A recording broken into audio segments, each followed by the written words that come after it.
Salam pemirsa, Iran kini dihadapkan pada dilema strategis, merespon serangan Israel atau menahan diri demi menghindari eskalasi yang lebih besar.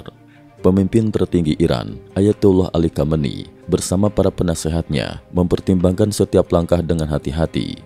Beberapa jam sebelum serangan udara Israel pada tanggal 26 Oktober 2024, juru bicara Kementerian Luar Negeri Iran, Ismail Baqai, telah menegaskan bahwa Teheran akan membalas segala bentuk agresi dengan kekuatan penuh. Ia juga menyatakan bahwa asumsi Iran akan mengabaikan serangan terbatas dari Israel adalah pandangan yang keliru. Menanggapi serangan ini, Khamenei mengingatkan bahwa peristiwa tersebut tidak boleh dianggap remeh maupun berlebihan. Iran akan memilih respon yang tepat dan bijaksana untuk menunjukkan kekuatannya, ujar Khamenei. Ia menambahkan bahwa keputusan akhir tetap berada di tangan pejabat pemerintah untuk melindungi kepentingan rakyat Iran. Analisis dari lembaga think tank Amerika Serikat menunjukkan gambar satelit pasca serangan, mengindikasikan bahwa Israel telah menghantam beberapa bangunan yang dahulu digunakan Iran dalam program pengembangan senjata nuklir. Fasilitas tersebut, termasuk lokasi untuk mencampur bahan bakar padat rudal, terkena dampak besar yang diperkirakan akan menurunkan kemampuan Iran dalam memproduksi rudal di masa depan. Amerika Serikat, melalui pernyataan resminya, menganggap serangan tersebut sebagai tindakan pertahanan diri yang sah, didukung pula oleh Perdana Menteri Inggris Mr. Keir Starmer. Israel memiliki hak untuk mempertahankan diri dari agresi Iran, namun kami menghimbau semua pihak untuk menahan diri demi mencegah eskalasi lebih lanjut, ujarnya.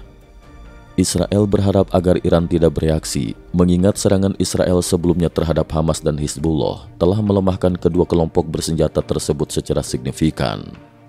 Menteri Pertahanan Israel, Yoav Gallant, dalam sebuah upacara di Yerusalem, mengklaim bahwa Hamas di Gaza dan Hizbullah di Lebanon kini tidak lagi dapat berfungsi sebagai alat perpanjangan tangan Iran untuk melawan Israel.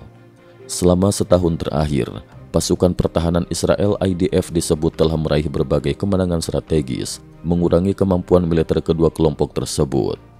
Hamas tidak lagi berdaya di bagian selatan, dan Hizbullah di utara juga mengalami tekanan hebat. Banyak komandan dan sebagian besar persenjataan mereka telah dimusnahkan, ujar Gallant. Dalam situasi yang memanas ini, berlangsung pula negosiasi mengenai pertukaran sandera dan gencatan senjata antara Israel dan Hamas yang dimediasi oleh Amerika Serikat, Mesir, dan Qatar. Proses diplomasi ini berlangsung di Doha, Qatar, dan menjadi pertempuran pertama setelah jeda 3 bulan. Proposal gencatan senjata sementara selama 2 hari tengah dinegosiasikan sebagai pertukaran untuk 4 sandera, meskipun serangan Israel di Gaza Utara masih berlangsung. Perundingan ini dipimpin oleh Kepala Mossad Israel, David Barnea, Direktur CIA AS Mr. William Burns, serta Perdana Menteri Qatar Mr. Mohammed yang berusaha membuka jalan bagi tercapainya kesepakatan gencatan senjata.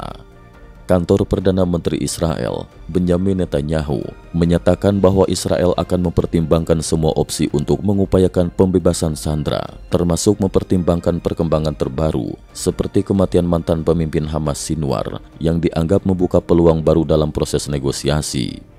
Dalam situasi yang berubah, seorang pejabat Israel mengungkapkan bahwa Hamas tidak berpartisipasi dalam pertemuan kali ini, meskipun kehadiran mereka di putaran negosiasi berikutnya tidak dikesampingkan. Pejabat tersebut menjelaskan bahwa Israel saat ini lebih fokus mencapai kesepakatan awal yang berskala kecil sebelum melakukan pembicaraan lebih lanjut untuk kesepakatan yang lebih komprehensif, terutama setelah kematian Sinwar yang berdampak besar pada pengambilan keputusan di Hamas. Namun Hamas tetap menyatakan keinginannya untuk mencapai penghentian perang total, penarikan pasukan Israel dari Gaza, serta pertukaran sebagian tahanan Palestina. Berdasarkan laporan, perundingan yang menyeluruh diperkirakan akan berlangsung dalam 10 hari ke depan. Menurut laporan dari Al Arabiya, Hamas telah setuju pada gencatan senjata sementara 2 hari sebagai pertukaran 4 sandera. Dengan syarat hal tersebut juga mencakup kesepakatan sandera pada perjanjian sebelumnya yang tertanggal 2 Juli. Bagaimanapun, kompleksitas di meja perundingan menandakan bahwa jalan menuju perdamaian masih panjang dan penuh tantangan. Cukup sekian dulu. Terima kasih atas perhatiannya.